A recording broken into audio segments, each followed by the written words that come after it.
नमस्कार, मैं हूं युगल किशोर और आप देख रहे हैं HP 24/7।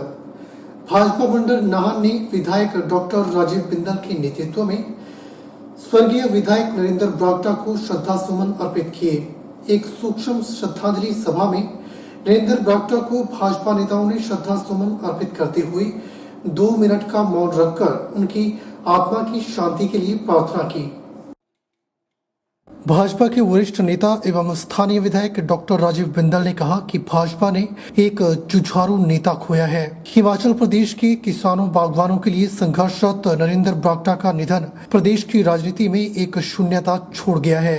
उन्होंने कहा कि जिस प्रकार से उन्होंने किसानों की लड़ाई लड़ी, पदयात्राएं की, जेल काटी और पूरा जीवन किसानों और बागवानों के लिए समर्पित किया। बिंदल ने कहा कि नरेंद्र बरागटा क्षेत्र के विकास की लड़ाई लड़ते हुए विजय प्राप्त करते रहे और अब नरेंद्र बरागटा सदैव हिमाचल वासियों के दिलों में बसे रहेंगे।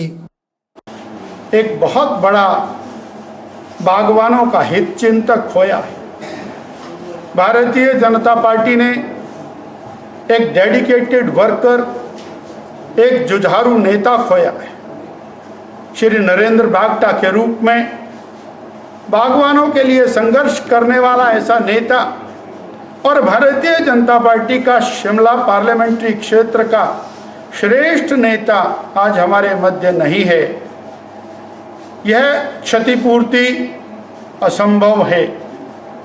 जिस प्रकार से उन्होंने बागवानों की लड़ाई लड़ी, किसानों की लड़ाई लड़ी, उसके लिए जेलें काटी, संघर्ष किए, पदयात्राएं की और पूरा जीवन केवल किसान और बागवान के लिए समर्पित करने वाले श्री नरेंद्र बरागटा जी को आज नाहन मंडल भारतीय जनता पार्टी श्रद्धा सुमन अर्पित करती है।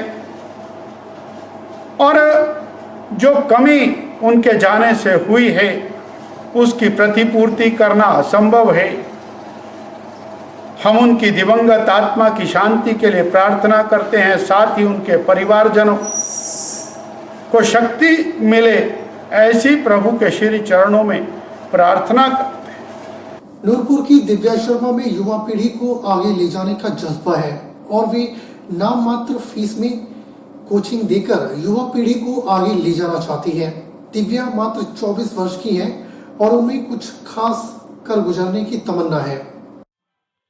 ब्रिजराज इंस्टीट्यूट की समन्वयक दिव्या शर्मा ने बताया कि मेरी स्नातकोत्तर अंग्रेजी में हुई है और मेरा स्नातक बॉटनी से हुआ है। मैंने स्नातक 2017 में की थी। मैंने कुछ समय पहले ही नूरपुर में कोचिंग संस्थान शुरू किया है, जिसका उद्देश्य यह है कि 10+2 पास करने के बाद बच्चों को यह सोचना पड़ता है कि आगे क्या करें, उन्हें सरकारी या प्राइवेट नौकरी की तैयारी करनी चाहिए। हमने उसी की गाइडलाइंस के लिए संस्थान खोला है। मैं पिछले 3 सालों से कोचिंग संस्थान में शिक्षा दे रही थी, परंतु अधिकतम संस्थानों में जरूरत से ज्यादा फीस देकर काफी निराश हूँ। इसी के चलते मैंने निर्णय लिया कि मैं कम फीस पर सरकारी नौकरी के अभ्यर्थियों को शिक्षा दूंगी, जिसमें सरकारी परीक्षाओं की तैयारी या प्राइवेट कंपटीशन की शिक्षा दूंगी। हमारे कोचिंग सेंटर में HAS, allied, patwari, clerk, army, police, sub inspector, police constable, Navodaya Vidyalaya और सैनिक स्कूल एंट्रेंस परीक्षाओं के लिए कोचिंग उपलब्ध करवाई जाएगी। जितने भी विद्यार्थी हैं जो कि ग्रेजुएशन कर चुके हैं, जितने भी विद्यार्थी हैं जो कि 12वीं कक्षा उत्तीर्ण कर चुके हैं, उन्हें अक्सर ये रहता है कि कुछ ना कुछ डाउट कि उन्हें आगे क्या करना चाहिए, उनके आगे फ्यूचर में गवर्नमेंट सेक्टर में उनको इंक्लाइन करना चाहिए या प्राइवेट सेक्टर में। तो एक तो वो गाइडेंस के लिए हमने यहाँ पर संस्थान शुरू किया है। दूसरी बात ये है कि मैं पिछले 3 सालों से कोचिंग संस्थानों में ही शिक्षा दे रही थी, तो जिस कारण क्या हुआ कि मैंने ये चीज़ देखी है कि जो शिक्षा का स्तर है वो निम्न होता जा रहा है, गिरता जा रहा है। तो इस कारण मेरा ये रहता है कि एक तो मैं सबसे कम दरों पर, सबसे कम फीस पर जितने भी विद्यार्थी या अभ्यर्थी हैं जो कि सरकारी नौकरियों की तैयारी कर रहे हैं, उन्हें शिक्षा ग्रहण करवाऊं। सोशल मीडिया में डिजिटल बाबा के नाम से प्रसिद्ध युवा सन्यासी स्वामी रामशंकर ने उत्तर प्रदेश के मुख्यमंत्री योगी आदित्यनाथ को जन्मदिवस की बधाई दी और उन्होंने कहा कि हम आपके जन्मदिवस पर हमको आपसे गिफ्ट चाहिए। उन्होंने क्या गिफ्ट मांगा, चलिए जान लेते हैं। सोशल मीडिया में डिजिटल बाबा के नाम से प्रसिद्ध युवा सन्यासी स्वामी रामशंकर ने उत्तर प्रदेश के मुख्यमंत्री योगी आदित्यनाथ को जन्म दिवस की बधाई देते हुए कहा कि योगी आदित्यनाथ जी, आज आपके जन्म दिवस पर हमको आपसे गिफ्ट चाहिए और हमको विश्वास है आप हमारी इस इच्छा को अवश्य पूरा करेंगे। स्वामी रामशंकर ने मुख्यमंत्री से निवेदन किया कि उत्तर प्रदेश के परिवहन निगम में बसों में साधु संतों के लिए सीट आरक्षित की जाए और धनहीन साधु संतों को परिवहन निगम के बस किराए में 50% की रियायत दी जाए। डिजिटल बाबा ने अपने सोशल मीडिया पेज पर वीडियो पोस्ट करते हुए मुख्यमंत्री योगी आदित्यनाथ से क्या मांगा। आपको बताते चले कि डिजिटल बाबा मुख्यमंत्री योगी आदित्यनाथ के विद्यालय महाराणा प्रताप इंटर कॉलेज गोरखपुर से 12वीं तक की पढ़ाई किए हुए हैं। विश्वविद्यालय गोरखपुर से बीकॉम करने के दौरान वैष्णव परंपरा में दीक्षित होकर अध्यात्म मार्ग के पथिक बन गए। वर्तमान में श्री राम कथा सुनाकर युवाओं में संस्कार का आदान कर रहे हैं। हिमाचल प्रदेश के बैजनाथ धाम में अपनी कुटिया बनाकर साधना कर रहे हैं। ने आपका एक उद्बोधन सुना था जिसका वीडियो अभी भी YouTube पर है, जिसमें आप बता रहे थे कि जब आप बैंकॉक की यात्रा में गए थे तो वहां आपने देखा जो वहां पर बसें संचालित हो रही हैं, उन बसों में साधु संतों के लिए सीट रिजर्व रखा गया था। ये इस बात का द्योतक है कि वहां पर संतों का कितना सम्मान है। आप उत्तर प्रदेश के मुख्यमंत्री हैं, हर राज्य में तो संभव नहीं है आपके लिए, लेकिन कम से कम उत्तर प्रदेश परिवहन निगम की बसों में 2 सीट आरक्षित कर दीजिए साधु संतों के लिए भी। सोचिए ना, वो अपने जीवन के समस्त सुखों का त्याग करके अपना जीवन समाज के लिए, राष्ट्र के लिए समर्पित किए हैं।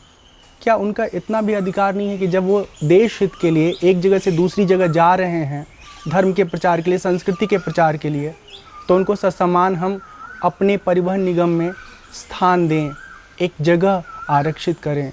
अब सब कोई आपके जैसा बड़ा बाबा तो नहीं है, और जो आपके आसपास बड़े बड़े बाबा लोग हैं उनको सरकारी बस में चलने की ज़रूरत भी नहीं है। उनके पास बड़े बड़े कार हैं, बड़े बड़े गाड़ी हैं, बड़े बड़े सेठ लोग हैं। हाँ, कोरोना काल में पहले से ही कामकाज ठप होने के चलते बाहरी राज्यों में रह रहे युवक इन दिनों खेती बाड़ी में कार्य जोर शोर से कर रहे हैं। वहीं इसके चलते कोरोना काल के बीच मक्की की फसलों में कीड़ा लगने से किसानों की समस्या बढ़ गई है। हम बात कर रहे हैं जिला सिरमौर के गिरिपार क्षेत्र के टटियाना पंचायत की। टटियाना पंचायत में मक्की की फसल पूरी तरह से तबाह होने की कगार पर पहुंच गई है। किसानों की माने तो पहले गेहूं की फसल सूखा पड़ने के कारण गेहूं की फसल की पैदावार बहुत ही कम हुई है और अब मक्की की फसल में कीड़ा लगने से भारी नुकसान हो रहा है। कीड़ों द्वारा मक्की की पत्तियों को काट दिया जाता है। इसके चलते मक्की की फसलें खेतों में तबाह होती दिखाई दे रही हैं। कई किसानों ने तो दूसरी बार भी मक्की की बिजाई कर दी, पर उसके बाद भी कीड़ा लगने के कारण वह फसलें बर्बाद हो रही है। इसके चलते क्षेत्र के किसान काफी निराश हैं। किसानों ने इस समस्या की कंप्लेंट सीएम हेल्पलाइन पर भी की है ताकि इस समस्या का जल्द से जल्द समाधान हो सके। वहीं किसानों का कहना है कि पिछले वर्ष भी इस तरह का रोग मक्की के पौधों पर लगा था और पिछले वर्ष भी किसानों को भारी नुकसान हुआ है। हमने कई बार विभाग को इस समस्या को लेकर सूचित करवाया, पर यह समस्या जस की तस बनी हुई है। यदि समय रहते इस समस्या का समाधान नहीं हुआ तो क्षेत्र के किसानों को आने वाले समय में आर्थिक तंगी जैसी समस्याओं का सामना करना पड़ सकता है। कुकड़ी की हमारी जो भी कुकड़ी की फसल थी, वो जब बीज के जी उसमें पत्तियां आ रही थी तो कीड़े ने सारी खत्म कर दी। तो इसलिए भी हमारे लिए कोई सहायता भेज दो, जो कि मतलब वो हम भूखे नहीं मर जाए। पहले गेहूं की फसल हमारे को बर्बाद हुई, अब जो है ओले से भी हुई, और जो भी रह रहे थे वो भी कच्चे पच्चे जो भी हमारे लिए मतलब निकाले है, उसमें भी कोई ये नहीं हो रहा है। और हमारे गांव में मक्की की फसल खत्म हो चुकी है क्योंकि कीड़ा लगने से जो है फसल खराब हो गई है। जबकि हमने सीएम हेल्पलाइन में भी कॉल कर दी है, बात कर दी है, फिर भी यहाँ पे कोई सुविधा नहीं हुई है। और पहले हमारे यहाँ गेहूं की फसल भी खत्म हो चुकी है क्योंकि सूखे पड़ने के कारण जो है ये फसल भी हमारी खत्म हो चुकी है। अब जो है हम ये नकदी फसल हमारी टमाटर की है, ये भी कीड़े लगने से ये भी खत्म हो रही है। लॉकडाउन के चलते हम अपने गांव में आके कृषि करने लगे हैं। कृषि करने से भी कोई फायदा नहीं हो रहा है। हमारी जो फसल है उसमें कीड़ा लग रहा है, और एक बार बीजने के बाद भी कीड़ा लग गया, दूसरी बार बीजी तब भी कीड़ा लग गया, जिससे हम काफी परेशान। और हमारा कृषि विभाग से रिक्वेस्ट है कि आप हमारे यहाँ पर गांव में आकर देखें और इसका समाधान करें। बुलेटिन में फिलहाल वक्त है एक छोटे से ब्रेक का। ब्रेक के बाद तुरंत हाजिर होते हैं।